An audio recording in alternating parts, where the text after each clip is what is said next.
on veut réellement bien faire son travail, on ne peut pas, enfin moi, je parle pour moi, je ne peux pas enchaîner 8 consultations par jour. Ou alors je ne fais pas bien mon travail. Est-ce que tu réfléchis à tout ce que ça te coûte en assurance, si tu travailles chez toi, en espace de vie, tu vis dans un pays chaud, la clim, un pays froid, le chauffage, la femme de ménage, ou le temps que tu passes à nettoyer, à désinfecter. Enfin, les tests, les formations, en fait, c'est hallucinant. Enfin, je veux dire, ce serait vraiment intéressant. Moi, j'ai jamais fait l'exercice, mais de voir ce que ça me coûte et ce que ça rapporte réellement. Parce que ça coûte, et puis c'est un métier, c'est pas facile. On peut pas enchaîner 10 consultations par jour. La rémunération n'est pas à la hauteur de nos compétences et de nos études. Et c'est en deçà de la pénibilité psychique de ce travail. En fait, là, je parle vraiment pour l'intervention des psychologues dans le public. En tout cas, pour ce qui est de la fonction publique, c'est donc les besoins sont immenses. Ils sont grandissants dans la société avec la dégradation de la santé mentale en France. Je me suis rendu compte qu'en fait, j'étais dans un environnement où tout le monde est à peu près payé pareil, quoi. Enfin, ça varie du simple au double. En euros, on va dire que pour des temps pleins, les gens sont payés entre 1004, 1005, ce qui est proche du SMIC, mais des collègues psychologues qui commencent sont presque au SMIC. Ce serait vraiment le moment pour que l'État revalorise enfin ces métiers, mais l'État, mais aussi la population. C'est aussi une responsabilité individuelle, citoyenne, que chaque personne comprenne que sa santé mentale est au centre et au cœur de son équilibre de vie. Épisode 5. Psy en pratique, libéral, salarié. La psy, c'est pour les fous. La psy, c'est pour les fous. La psy, c'est pour les fous. La psy, c'est pour les fous. La psy, c'est pour les fous. La psy c'est pour les fous. Bienvenue sur Éclairage Psy, le podcast qui répond à toutes les questions que vous vous posez sur la thérapie. Vous écoutez la première série, La psy, c'est pour les fous. Je suis Jeanne Coiffard, psychologue, auteure et podcasteuse. Mon objectif, démystifier le monde de la psy, faire de la santé mentale une priorité et vous montrer que la thérapie est un outil puissant pour mieux se comprendre et avancer dans la vie. Vous avez encore des doutes ? C'est normal. Dans cette saison, je vous ouvre les portes de mon cabinet pour vous faire découvrir les coulisses de notre métier pour qu'il n'ait plus aucun secret pour vous. À travers des témoignages et des paroles d'experts, je vous offre une vision claire et sincère du monde de la psy. Si cet épisode vous inspire ou peut aider un proche, n'hésitez pas à le lui partager. Allez, on y va ?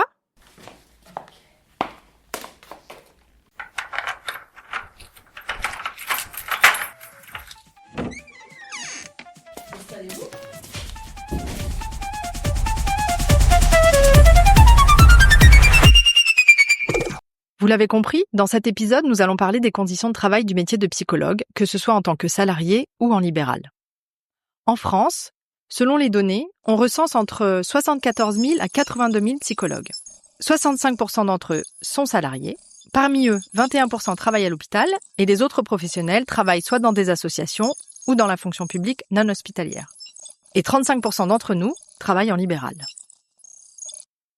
Commençons par les salariés vu qu'ils sont plus nombreux. Les postes en institution, c'est un peu comme un bon canapé. Quand tu y es bien installé, tu n'en bouges plus. Certains psys restent dans le même poste pendant des années, voire toute leur carrière. Et même si c'est de moins en moins vrai, il y a du bon et du moins bon là-dedans. Alors, commençons par le positif.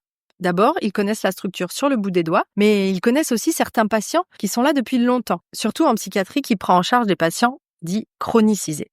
Et tu vois, par exemple, je pense à ce service-là, c'était un hôpital public, donc on avait pas mal de familles précarisées. Et je pense que ces gens aussi sont du lien pour ces familles. Donc là, j'ai une collègue qui m'a dit, est-ce que tu te souviens de tel patient? Il est repassé avec son petit cousin. Il a 18 ans aujourd'hui et il est venu me dire bonjour et tout ça. Et donc, je trouve qu'il y a encore un truc très humain, en fait, là-dedans. Tu vois? Et que ça ne déshumanise pas. Pour certains patients pour qui les repères sont très importants, retrouver un même professionnel des années plus tard peut être très rassurant et sécurisant. Le travail en institution, c'est une véritable aventure. D'un côté, il y a cet aspect collectif qui peut être extrêmement enrichissant. Travailler en équipe avec des professionnels de tous horizons, médical, social, éducatif, permet de créer une synergie puissante. Quand tout fonctionne bien, chacun progresse et s'enrichit, aussi bien du côté des soignants que des patients. Mais Arnaud nous rappelle que cette dynamique peut parfois s'étioler avec le temps. Il parle d'un phénomène insidieux qu'il appelle la sédimentation, où l'élan initial s'estompe pour laisser place à une routine parfois pesante. le rapport au temps et à une possible chronicité de tout un chacun et donc des psychologues aussi, il me semblait qu'il était intéressant de relier cette question du temps dans lequel on le reste dans une institution avec celui de l'objet même de l'institution. À savoir que le temps ne sera pas le même dans un pavillon d'entrée de crise ou dans un service de cancérologie ou de soins palliatifs ou encore dans un hôpital de jour de psychiatrie où les patients restent de façon chronique pendant des années, des dizaines d'années pour certains. C'est pas le même temps. Voilà, le temps vécu par les patients n'est pas aussi le même temps que vivent les soignants qui se trouvent avec eux. Et le temps institutionnel, par exemple dans des centres de crise, n'est pas le même que effectivement dans un temps où les choses pour les uns et les autres ont pu être exposées à se trouver sédimentées. Avec cette perspective qui est présentée dans le film Un jour sans fin, voilà, où on revient éternellement ou presque à revivre la même journée avec des heures qui se sont figées. On trouve ça aussi dans des cliniques psy qui ont perdu la question dynamique du soin. Ce temps long peut devenir un véritable piège où la répétition finit par user les professionnels, parfois sans même qu'ils en aient conscience. Par exemple, moi j'avais travaillé en soins palliatifs, j'en suis sorti au bout de 4 ans et c'est seulement en ayant arrêté de travailler dans ce service que je me suis rendu compte qu'il était grand temps que je parte de là, quoi, parce que c'est chaque nouveau patient qu'on présente, un patient qu'on rencontre, donc qu'on investit depuis notre position et c'est aussi quelqu'un qui meurt et un autre arrive déjà. Et cette répétition-là éprouve sans même forcément qu'on s'en rende compte, quoi. En psychiatrie ou dans d'autres structures accueillant des patients sur le long terme, la présence longue est pertinente. Mais Arnaud observe que cette chronicité ne touche pas seulement les patients. Elle peut aussi concerner les équipes. Et alors, à l'hôpital de jour où je suis resté 20 ans, il me semblait que ce temps long était opportun parce que, voilà, il y a des patients que j'ai suivis pendant 20 ans. D'autres, évidemment, qui sont arrivés en cours de route, mais certains qui m'ont accueilli au départ et dans cette structure étaient toujours là au bout de 20 ans. Et c'est seulement en partant, là encore, que j'ai réalisé que 20 ans, tout de même, ça avait été bien long et que peut-être à mon insu, je m'étais quand même sans doute aussi sédimenté quelque peu. Et c'est un aspect des choses, parce qu'on parle beaucoup du burn-out comme une modalité critique d'un rapport au travail qui est devenu souffrant, et c'est souvent quelque chose qui se rapporte avec l'excès, un excès de charge mentale, un excès de mobilisation, une perte de sens, parce qu'une multiplication de tâches qui se sont morcelées, on n'a pas la vue d'ensemble, voilà. Et il me semble qu'il y a un autre péril qui est au contraire un péril en creux et qui lui est beaucoup plus difficile à repérer et qu'on peut appeler du côté de la sédimentation. Et c'est celui-là quand même qu'on trouve plutôt dans les structures de psychiatrie ou les structures qui reçoivent des patients au long cours. La question de la chronicité et d'un temps presque comme arrêté dans la structure psychique, mais aussi dans la vie des institutions. On voit ça aussi dans les institutions qui reçoivent des patients déficitaires. C'est ce type-là de problématique qui est au premier plan. Et là, le péril, c'est celui d'un temps mort, d'un temps presque à l'arrêt. Le fait est que ce péril-là est moins manifeste, moins visible, on s'en rend pas toujours compte. En tout cas, pour ma part, c'était en partant de là que j'ai réalisé qu'il était temps.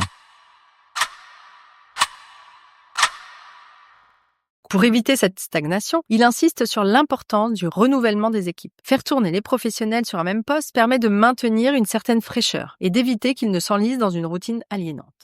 Repensant à mes collègues, je les ai trouvés aussi bien sédimentés à leur manière, chacun à sa façon, chacun plus ou moins, voilà. Et qu'on pourrait souhaiter effectivement qu'il y ait quelque chose qui tourne un peu plus dans les personnels. En résumé, travailler en institution peut être incroyablement enrichissant, mais cela demande une vigilance constante pour ne pas tomber dans le piège de la sédimentation. Julie peut en témoigner.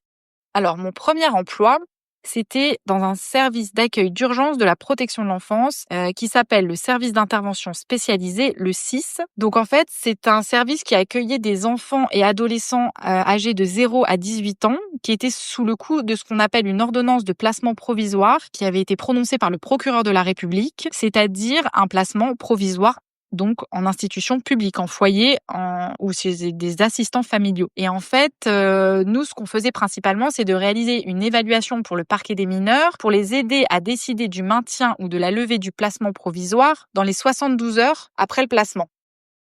Ce poste n'était pas seulement un travail pour Julie, mais une véritable vocation. Dès son arrivée dans ce contexte difficile, elle a su qu'elle était exactement là où elle devait être, au cœur d'un territoire marqué par des défis sociaux majeurs. Pour la petite anecdote, je me souviendrai toujours de mon premier jour, le premier matin où je suis arrivée dans la brume, dans le foyer, au bord de l'autoroute, à Aulnay-sous-Bois, collée à la cité des 4 Tours. Et moi, je me sentais exactement là où je devais être, incarnant ma vocation, au cœur de la Seine-Saint-Denis, là où finalement la France a remisé, méprisé et abandonné quand même ses citoyens.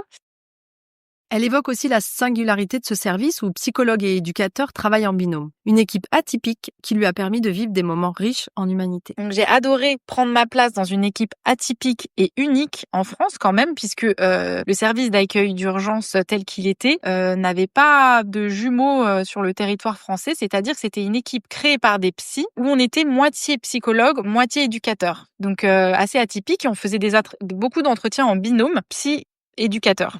Voilà, c'est ce qui s'appelait être intervenant psychosocial et c'était vraiment très intéressant comme posture.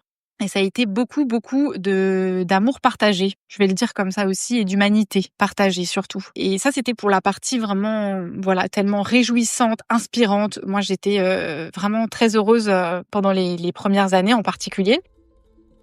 Mais avec le temps, les réalités de son travail ont eu raison de sa motivation et détermination, notamment à cause de la fatigue.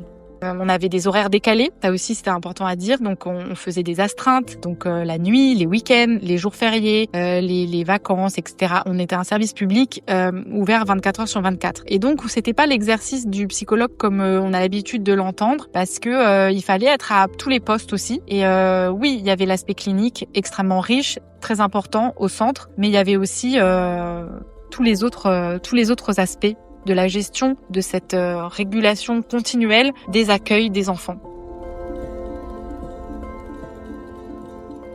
Et puis il y avait aussi quand même l'aspect émotionnel, c'est-à-dire que de recevoir en particulier les plus petits, les bébés vraiment, qui viennent d'être séparés de leurs parents, de leur mère, de leur père, de leurs frères, de leurs sœurs, et des jeunes enfants aussi, c'était assez éprouvant d'être la personne qui est présente à ce moment-là et qui est celle qui est censée les accompagner, les entendre, porter leur voix.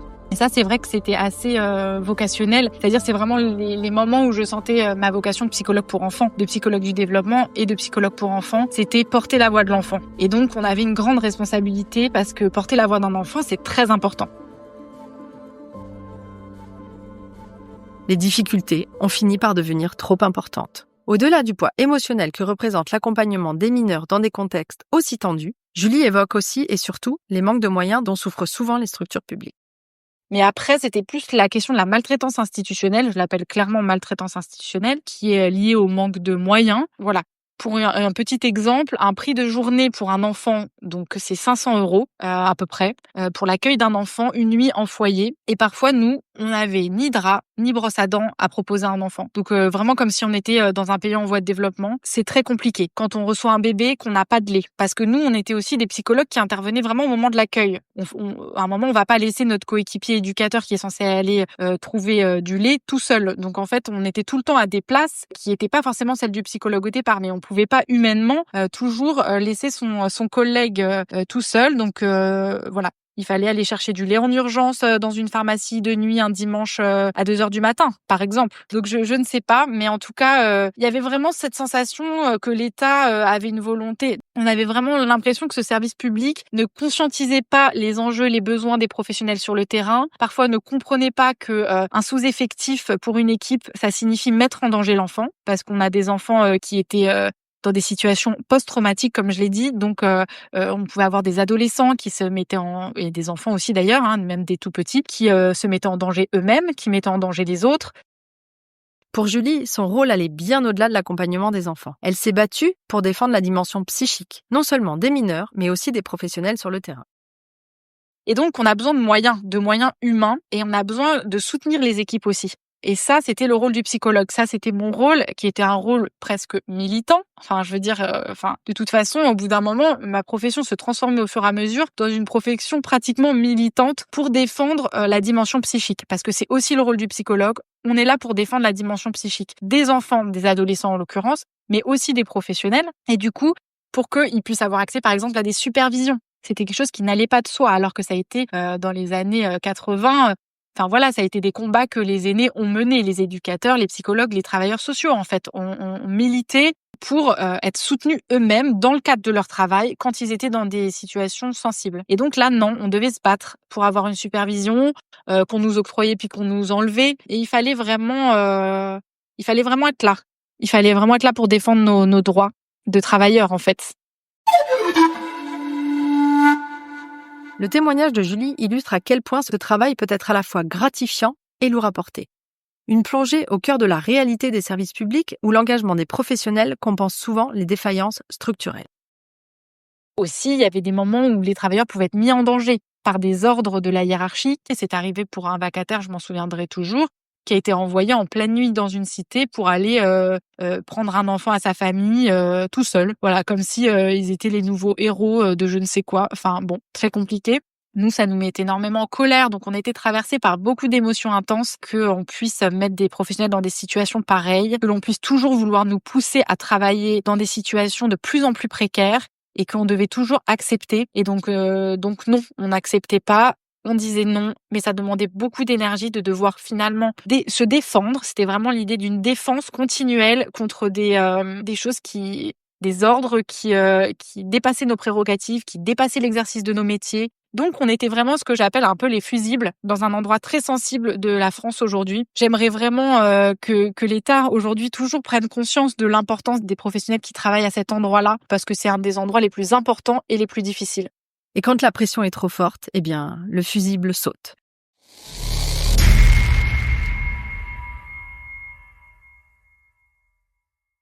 Résultat, c'est souvent le médecin qui doit les mettre en arrêt pour les protéger, même si parfois, il est déjà trop tard. Dans mon parcours, j'ai eu plusieurs arrêts de travail. On avait des horaires décalés et il y avait des risques psychosociaux assez élevés. Julie, grâce à son écoute attentive d'elle-même, a réussi à éviter le burn-out. Elle partage son expérience et explique pourquoi, dès les premiers signes de fatigue, elle n'hésite pas à s'arrêter. Compte tenu du fonctionnement institutionnel et compte tenu des familles et du travail avec les familles qui étaient souvent en situation traumatique. Ce qui était quand même positif pour moi, c'est que comme je savais ce que c'était les risques psychosociaux, j'étais très au fait, donc je m'observais beaucoup et je savais quand je commençais à fatiguer. Et du coup, souvent, je me suis arrêtée. J'étais vraiment dans cette idée du psychologue nous, on est là pour défendre la dimension psychique de l'être humain, mais la nôtre aussi, du coup. Donc voilà, ce que je faisais, c'est que je me mettais en place mes propres protections et l'arrêt de travail en faisait partie. Heureusement, les médecins collaborent et donnent de la valeur aux aspects psychiques et aux fatigues psychiques, qui sont celles qui nous concernent dans notre métier, et aux fatigues que moi j'appelle énergétiques, qui sont liées aux aspects émotionnels assez lourds qui peuvent circuler. Elle souligne que sa posture lui a permis d'éviter l'épuisement total. Mais ce n'est pas le cas de tous les professionnels. Ils n'ont pas tous cette même capacité à lever le pied. La culpabilité de laisser ses collègues sous pression, dans des équipes souvent déjà en sous-effectif, pousse beaucoup de professionnels à continuer, quitte à se mettre gravement en danger. Et j'ai vu que beaucoup de personnes avaient du mal à accepter d'être en arrêt maladie par culpabilité, par du fait de penser qu'on faisait pas bien son métier quand on se mettait en arrêt de travail. C'est vrai que c'est pas évident quand on est dans des équipes en sous-effectif de partir en arrêt de travail parce qu'on sait qu'on va mettre en difficulté nos collègues. On sait que quelqu'un va devoir faire double de travail. Donc parfois, on peut même s'en vouloir entre collègues quand il y en a un qui est en arrêt. Pour Julie, cette réalité institutionnelle, mêlée à des décisions hiérarchiques souvent mal comprises, a contribué à son envie de partir. On était dans ces situations où on était vraiment mis en difficulté et dans des moments comme ça où un chef de service est remplacé par un autre chef de service qui n'a même pas le temps de prendre contact avec nous et que nous, on est dans des situations extrêmement difficiles, décisionnelles. On avait vraiment besoin d'une structure solide et d'un chef de service qui finissait parfois par trancher. Et là, quand ils étaient pas là, voilà, on était vraiment mis en difficulté et c'est ce genre de petits détails et qui, cumulés, forment une fatigue professionnelle qui peut être assez importante. Et donc, du coup, on entendait aussi des choses comme nos directeurs d'établissement qui arrivent pour des réunions réunion et puis qui disent qu'il va falloir qu'on se serre la ceinture, va falloir réduire les effectifs, réduire les moyens. Et nous, ça nous mettait vraiment en souffrance en fait, directement. C'est-à-dire comment on peut nous demander alors on tire déjà sur la corde. Et encore, moi, comme je disais, j'ai toujours su bien me protéger, mais j'ai vu et c'était très attristant, des professionnels qui ont été tirés, qui faisaient des heures supplémentaires alors qu'ils étaient déjà, parce qu'ils étaient attachés aux enfants, parce qu'ils voulaient le mieux pour les enfants. Et bien malheureusement, ils s'oubliaient et ils se mettaient en difficulté psychique grave, donc ce qui pouvait aller jusqu'au burn-out. Et donc j'ai été, c'est vrai, témoin de choses assez difficiles et aberrantes, qui ont d'ailleurs participé au fait que je voulais partir parce que j'étais attristée de voir des professionnels à vocation qui étaient malmenés. C'est très difficile. Julie a réussi à éviter le burn-out qu'on retrouve pourtant chez beaucoup d'aidants. Dans ces conditions, on comprend que les professionnels finissent par partir épuisés pour protéger leur santé. Quand le boulot te crame, il faut savoir lever le pied ou carrément changer de décor. Arnaud nous a parlé des situations où les professionnels restent un temps infini au sein d'une même institution ou d'un même service. Mais il évoque aussi l'aspect inverse. Alors après, des fois, il y a le bord inverse, évidemment. Il y a des turnovers très importants dans certaines structures où personne n'est là, il n'y a plus d'histoire, il n'y a pas de mémoire. La clinique se fait au fil du jour, quoi, et sans donner la notion, même d'histoire, des crises précédentes. Et donc, il importe qu'il y ait des personnes qui restent dans la durée. Cependant, il importe aussi que cette question du temps arrêté et de la sédimentation, qui est, à mon avis, un péril plus important dans ce que j'ai pu voir, moi, en tout cas en psychiatrie et dans pas mal de structures, que l'autre versant dit du burn-out, où ça a quelque chose à flamber. D'un côté, ça s'est éteint, sans qu'on s'en rende forcément compte. C'est une mort douce, insidieuse. Et d'un autre côté, ça flambe. Et là, c'est visible, c'est critique, c'est bruyant. On n'y arrive plus, on peut plus, on n'y va plus et on est arrêté, quoi. Travailler dans un contexte de protection de l'enfance est exigeant, émotionnellement et physiquement. Une psychologue au sein du conseil départemental depuis plus de 24 ans témoigne des difficultés qu'elle a rencontrées, l'amenant à un arrêt de travail. J'ai pas envie de quitter ma fonction parce qu'il y a un manque de réponse ajustée à comment on peut prendre en charge pour éviter qu'il y ait tous ces stress, tous ces stress qui conduisent à quand même un désintérêt pour le travail, à minima, en tout cas des mouvements comme ça de mise à distance et puis de réinvestissement, un épuisement particulier psychique, émotionnel et physique, et une dépréciation de son travail et de soi au final, qui conduit à se mettre en arrêt maladie pour faire le point et voir est-ce qu'on peut continuer dans ces conditions, est-ce qu'on s'ajuste à ces dysfonctionnements et comment est-ce qu'on peut les supporter ou est-ce qu'on en fait autre chose pour se protéger. Ces arrêts de travail peuvent offrir un répit pour réfléchir et parfois même pour construire de nouveaux projets. Mais ils ne suffisent pas toujours à enrayer la spirale. Je crois qu'il reste, on est allé un petit peu trop loin et c'est figé, on n'arrive pas et on y revient et on revient dans la roue, là, comme le hamster. Et on se dit que cette fois, on fera face différemment, qu'on va mettre des stratégies en place pour se distancer, pour pas être aussi impliqué, etc. Et en tout cas, dans le métier qu'on fait, nous, dans la protection de l'enfance, c'est quand même très compliqué. Si on trouve pas la bonne distance, soit on n'y est plus du tout, alors là, on n'est plus du tout efficient et tout, finalement. Soit on y est trop. Et pour trouver la bonne distance, être juste, c'est difficile. Avec le temps, les signaux d'alerte s'intensifient. Troubles physiques, nuits agitées, perte d'intérêt. Cette psychologue partage les signes précurseurs qu'elle a observés. On commence à penser qu'à ça, à rêver, à se réveiller pour noter des choses, pour faire des comptes rendus, à plus dormir. C'est comme ça. Quand on met un pied dans l'épuisement, et puis alors après, on est complètement désintéressé par ce qu'on fait, et puis on s'en fout. Et on arrive au bout. Le déclencheur pour cette psychologue a été une situation spécifique. Un enfant dont le suivi a été fragilisé par un manque de coordination et de soutien au sein de l'équipe. Ce qui m'a mis à jour, ce qui a fait que j'ai dû m'arrêter à un moment donné et prendre après sur une année un mi-temps thérapeutique, c'est à partir d'une situation. J'ai senti une telle responsabilité d'avoir mis à mal, finalement, je pensais que cet enfant était mis à mal et que j'avais ma part de responsabilité dans tous les dysfonctionnements qui s'étaient passés, qui avaient conduit à une situation où il n'avait pas de lieu de soins, où il avait un lieu de soins, mais il avait plus de lieu de scolarité, il était en grande souffrance, il a dû être sous traitement, etc. Et j'ai senti tellement ma part de responsabilité que c'est ça qui a déclenché le fait que je puisse plus, quoi.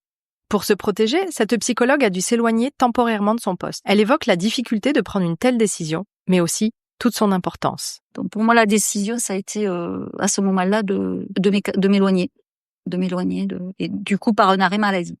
Il a fallu se mettre à distance pour pas sombrer, quoi. Parce que on va pas travailler pour sombrer quand même. Hein. Et après, voilà. Il n'existe pas de bonne décision. Ce qui importe, c'est comment on s'en débrouille après. Côté patient, ces dysfonctionnements institutionnels laissent des trous dans la continuité des soins, ce qui n'aide pas vraiment à stabiliser ou à rétablir un équilibre souvent fragile pour les personnes en demande de soins. Il y a tellement de dysfonctionnements en lien avec des manques, justement, un manque de maillage, de liens, de choses comme ça, qui ont impacté un enfant, une situation, et particulièrement un enfant, qui à un moment donné, il y a eu un trou dans le maillage, puisque le collègue était quand même en grande difficulté aussi. Parce que c'est une équipe, on est deux, trois par situation. Je pensais que cet enfant était mis à mal et que j'avais ma part de responsabilité. Enfin, il avait un lieu de soins, mais il avait plus de lieu de scolarité. Il était en grande souffrance. Il a dû être sous traitement, etc. C'était en cascade, en fait. Ça s'est passé en cascade, de façon insidieuse. Je faisais des relances pour ce petit garçon. C'est un petit garçon, donc, qui n'ont jamais eu de réponse ou qui n'ont pas eu des réponses adaptées. Là, je me suis dit, qu'est-ce que j'ai fait, dans quel état je l'ai mis, alors que je suis pas seule responsable de ça. Mais qu'est-ce que je pouvais faire de toute façon face à deux institutions, quoi, et à des professionnels qui étaient déjà en tel mal-être, qui n'étaient pas du tout dans l'empathie, et qui avait lâché, qui avait une forme d'abandon. Voilà, j'ai senti que moi aussi j'avais coulé à ça et que j'avais un petit peu abandonné ce petit garçon à son sort.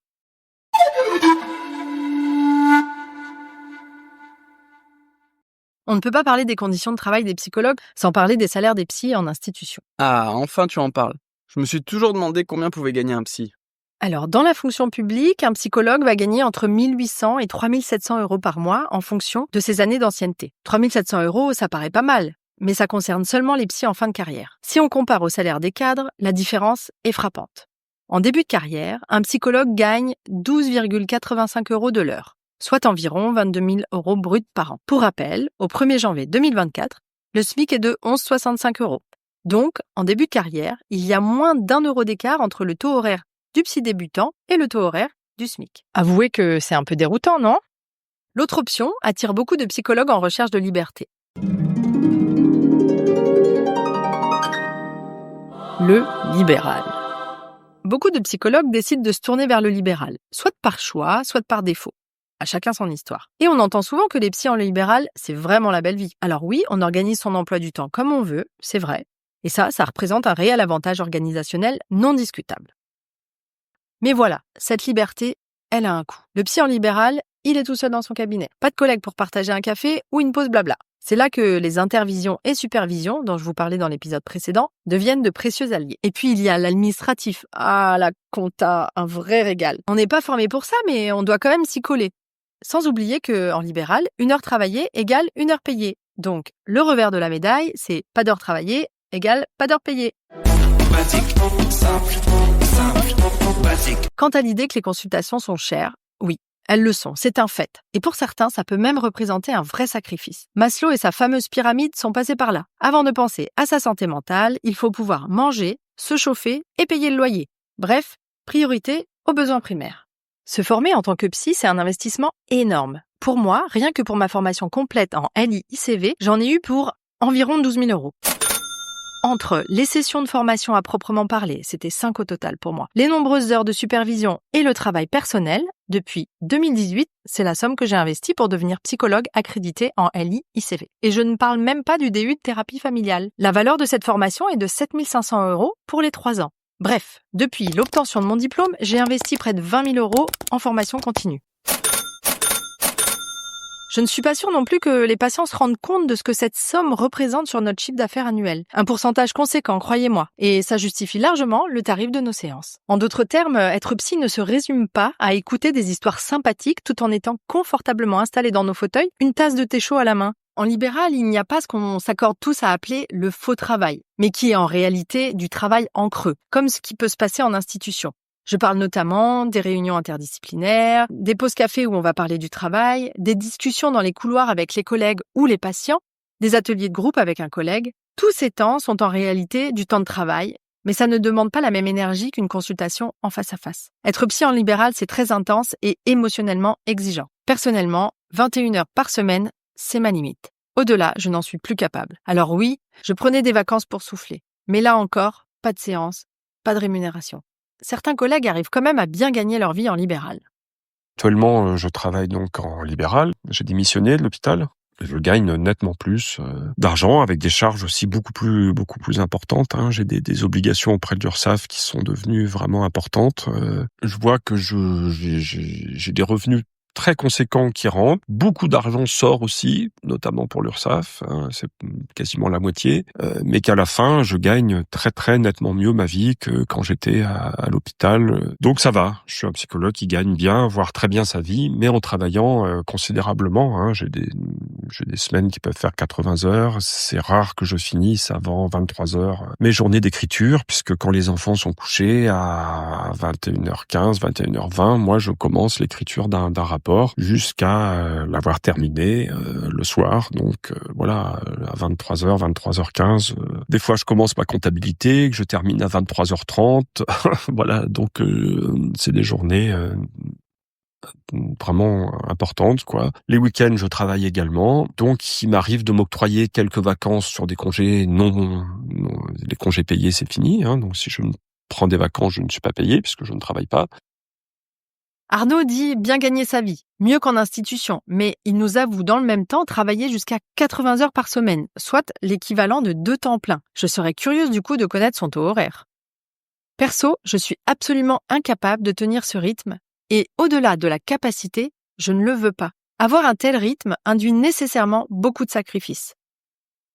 Vie de couple et de famille amputée, temps personnel proche du néant. Donc, en ne recevant que 21 heures par semaine les patients et en prenant la plupart des vacances scolaires, quand j'ai fait mes calculs, après avoir déduit les charges, oui, parce qu'il ne faut quand même pas confondre chiffre d'affaires et bénéfices, je me suis rendu compte que je gagnais à peine 1 000 € par mois. What?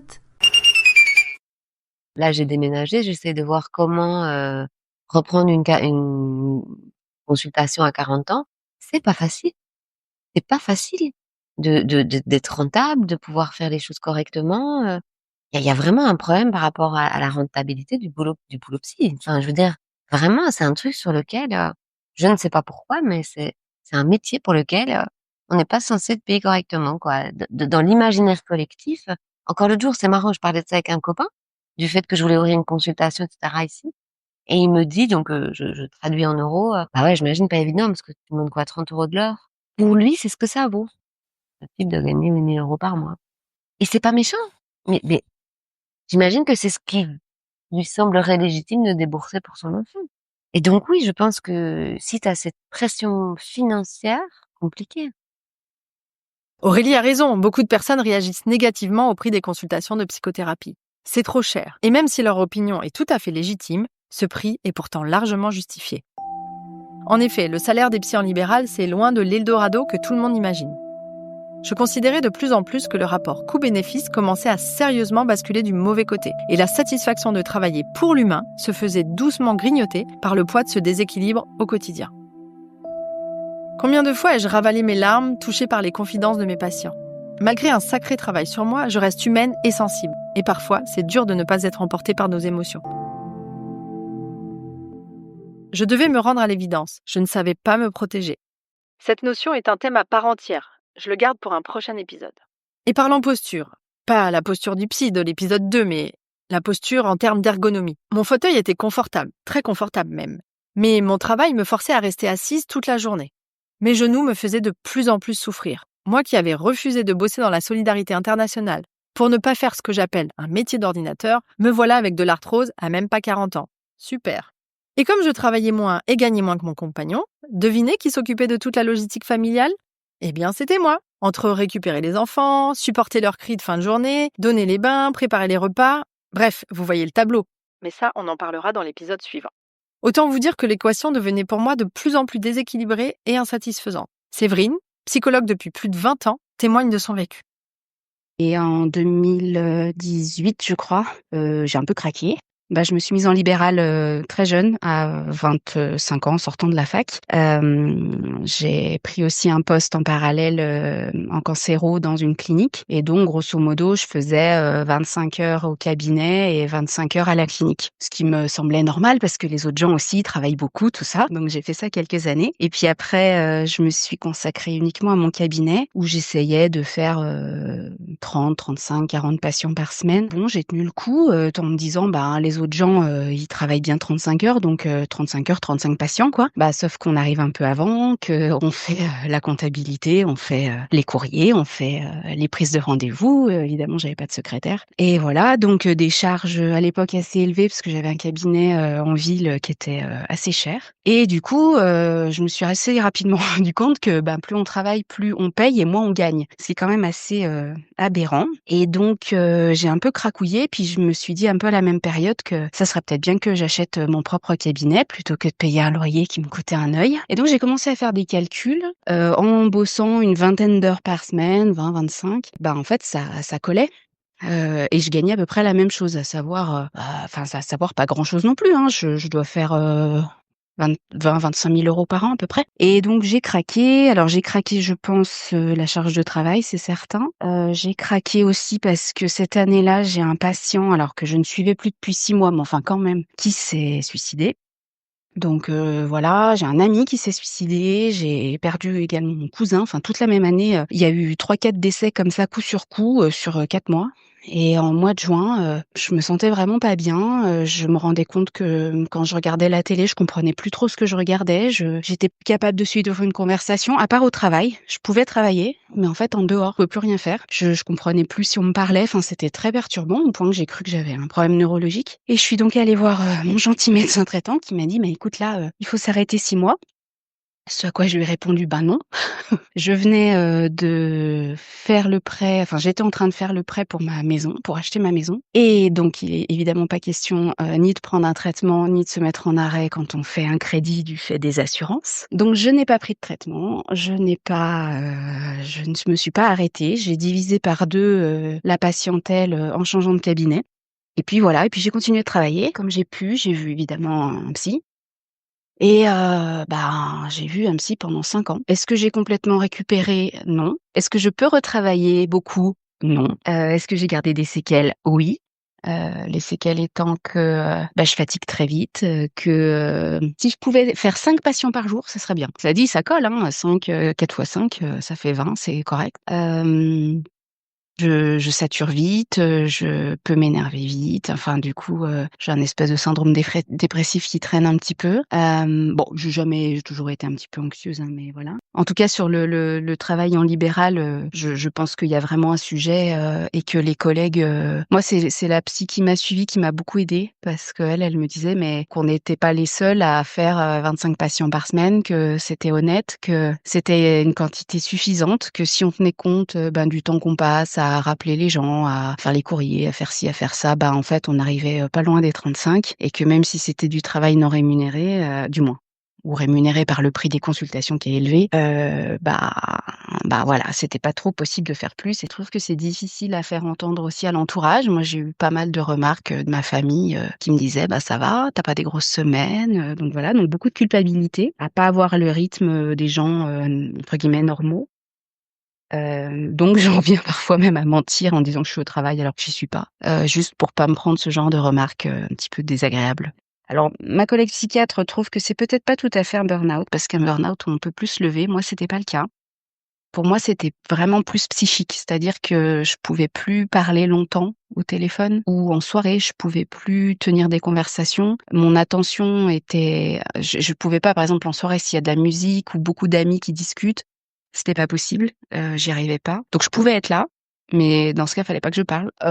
J'avais du mal à suivre les infos, par exemple, je comprenais rien. Je regardais les infos, je comprenais rien. Si vous me disiez: «Qu'est-ce qu'il vient de dire?» Incapable de vous dire. Pourtant j'écoutais, mais j'étais pas capable de voilà, je regarde un film, je sais pas de quoi ça parle.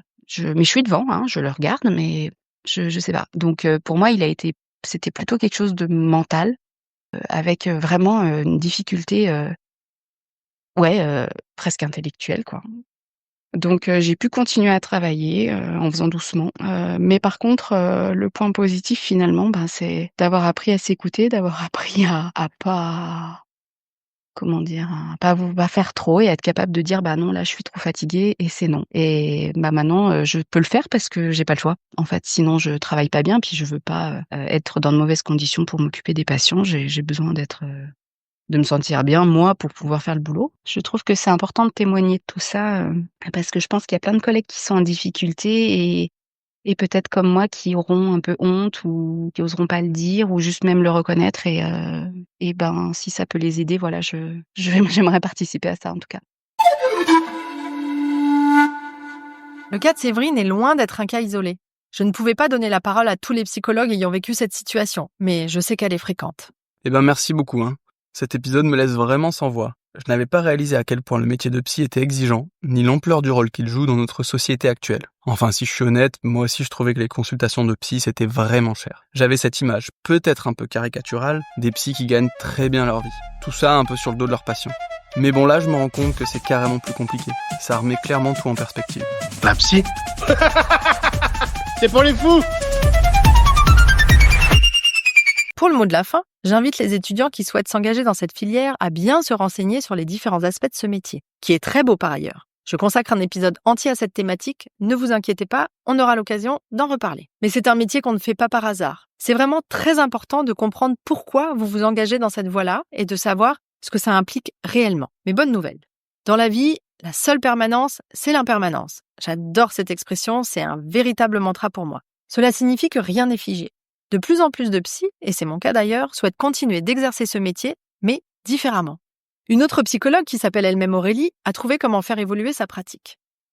Alors moi, je suis Aurélie Nussbaumer, je me décris comme psychologue entrepreneur parce que du coup, j'ai expérimenté plusieurs choses, on va dire. Je suis psychologue de base. J'ai exercé en tant que salariée, en tant que libérale également. Et puis là, aujourd'hui, je suis plus du tout ce qu'on appelle un psychologue classique. Du coup, je me retrouve plus dans la définition d'entrepreneur. Mais je reste quand même psychologue, donc je suis attachée à ce terme-là. Donc j'aime bien dire que je suis psychologue entrepreneur, puisque du coup, voilà, j'ai fermé mon cabinet libéral pour me consacrer à une autre manière d'exercer en tant que psychologue qui est peu commune, d'où cette appellation de psychologue entrepreneur qui n'existe pas, mais voilà, je pense que c'est parlant. Nous aurons l'occasion de découvrir davantage les détails de l'histoire d'Aurélie N dans un prochain épisode. Pour aujourd'hui, l'épisode touche à sa fin, et je crois que c'est le moment de vous poser une question. Vous ne trouvez pas ça un peu bizarre que les salaires des psychologues soient aussi bas dans une profession si majoritairement féminine ? Parce que oui, la psychologie est un métier à forte majorité de femmes, et je me demande si ce n'est pas lié. Et vous ? Qu'en pensez-vous ? Je vous donne rendez-vous au prochain épisode pour essayer d'y voir plus clair et peut-être même trouver la réponse.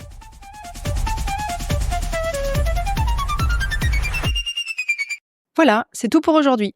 On se retrouve dans 2 semaines pour un nouvel épisode. Pour soutenir ce podcast, abonnez-vous sur votre plateforme d'écoute préférée et laissez-moi un commentaire. Ça m'aide à me faire connaître. Vous pouvez aussi me suivre sur les réseaux sociaux. Je vous mets tous les liens en description. Au fait, je suis l'auteur d'un livre qui raconte comment se libérer de sa famille dysfonctionnelle grâce à la thérapie. Si vous pensez que ce livre peut vous aider ou être utile à l'un de vos proches, alors n'hésitez pas à vous le procurer.